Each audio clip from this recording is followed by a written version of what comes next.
તો વાત કરીએ અમરેલીની તો અમરેલીમાં ભાજપ ધારાસભ્યોની મીટિંગ યોજાઈ, જ્યાં આક્રોશયુક્ત પાટીદારોને ગુમરાહ કરવા મીટિંગ. ત્યારે મીટિંગ બાબતે ગોપાલ ઇટાલિયાના વેધક સવાલ, જ્યાં પરમિશન વગર દીકરીની આબરૂ કાઢતા કાર્યવાહી કરે. ત્યારે અમરેલીના એસપી વિરુદ્ધ કાર્યવાહી કરવા અંગે સવાલ, જ્યાં જામીન અંગે ચર્ચા કરીને પાટીદારો કરી રહ્યા છે ગુમરાહ. ત્યારે મીટિંગમાં સરઘસ કાંડ ઉપર પાણી ઢોળવાનો ષડયંત્ર. મને હમણાં ટીવીમાંથી સોશિયલ મીડિયામાં જાણવા મળ્યું કે અમરેલીમાં જે ભાજપ વાળાએ કાંડ કર્યો છે અને એક નિર્દોષ માસૂમ દીકરીનું સરઘસ કાઢ્યું છે અને અત્યારે એ દીકરી જેલમાં છે. એ બાબતે ભાજપના ધારાસભ્ય કૌશિક વેકરિયા, ભાજપના ધારાસભ્ય રમેશભાઈ અને બીજા ઘણા બધા ભાજપના આગેવાનો અને સાથે અન્ય સામાજિક આગેવાનોએ અમરેલીમાં એક મીટિંગ કરી છે એવું મને ટીવીથી જાણવા મળ્યું છે. આ મીટિંગનો મુખ્ય ઉદ્દેશ એ છે કે હવે જે દીકરી જેલમાં છે એને કેવી રીતે જેલ મુક્ત કરાવી એની ઉપર ચર્ચા કરવા માટે મોટા મોટા ભાજપના નેતાઓ, ધારાસભ્યો ભેગા થયા છે. મારી એ બધા જ જે ભેગા થયેલા ધારાસભ્યો છે, ભાજપના નેતાઓ, એને વિનંતી છે કે આ ગુજરાતમાં ભાજપના રાજમાં તોડબાજોને જામીન મળી જાય છે, બળાત્કારીઓને જામીન મળી જાય છે, ડ્રગ્સ માફિયાને જામીન મળી જાય છે, બુટલેગરોને જામીન મળી જાય છે, ગૌચર માફિયાને જામીન મળી જાય છે. તો એક નિર્દોષ દીકરીને જામીન મળવાના જ છે. એ જે જામીન મળવાના જ છે, કદાચ એક દિવસ વહેલા મળે કે 5 દિવસ મોડા મળે, દીકરી 1000% નિર્દોષ છે તો જામીન મળવાના જ છે, એ જેલમાંથી છૂટવાની જ છે.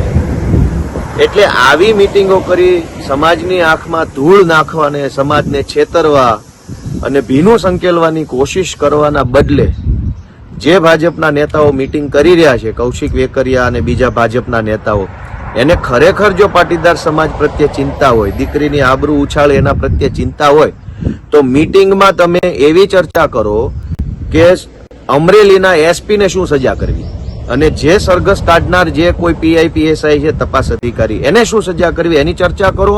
ચર્ચાના અંતે નિર્ણય કરો અને એ નિર્ણય તમારી ભાજપની સરકારને, તમારા ગૃહમંત્રી, તમારા મુખ્યમંત્રી સુધી પહોંચાડો. સમાજની આંખમાં ક્યાં સુધી ધૂળ નાખશો?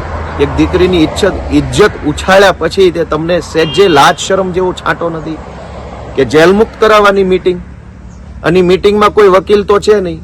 આ રહ્યો એ દીકરીનો પાયલબેનનો ભાઈ ગોપાલ ઇટાલિયા વકીલ છે. સુપ્રીમ કોર્ટ સુધી લડીને છોડાઈ લઈશું. તમારે ક્યાં એની મીટિંગ કરવાની જરૂર છે?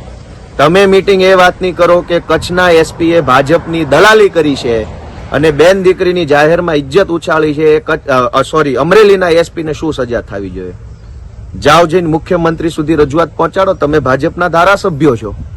અમરેલી મીટિંગ કરી અને પાટીદાર સમાજને ગુમરાહ કરવાના બદલે સચિવાલયમાં મીટિંગ કરો, ગૃહ વિભાગમાં મીટિંગ કરો અને અમરેલીના એસપી અને અમરેલીના આઈઓ પીઆઈને તાત્કાલિક સસ્પેન્ડ કરાવડાવો ને એની ઉપર ઇન્કવાયરી બેસાવડાવો. તો એમ માનીએ કે સમાજ પ્રત્યે લાગણી છે. દીકરીને જેલમુક્ત કરાવવાની સ્ટ્રેટેજી બનાવવાની મીટિંગ, એ મીટિંગ કેવી હોય? એ મીટિંગમાં શું ચર્ચા થઈ? કોણે એફઆઈઆર વાંચી? કોણે પંચનામું વાંચ્યું? કોણે રિમાન્ડ રિપોર્ટ વાંચ્યો? કોણે પ્રોડક્શન રિપોર્ટનો અભ્યાસ કર્યો? અને બધું કર્યા પછી શું થવાનું છે? એ વકીલોનો વિષય છે. વકીલો છોડાઈ લેશે. વકીલ બેઠા છે અહીંયા.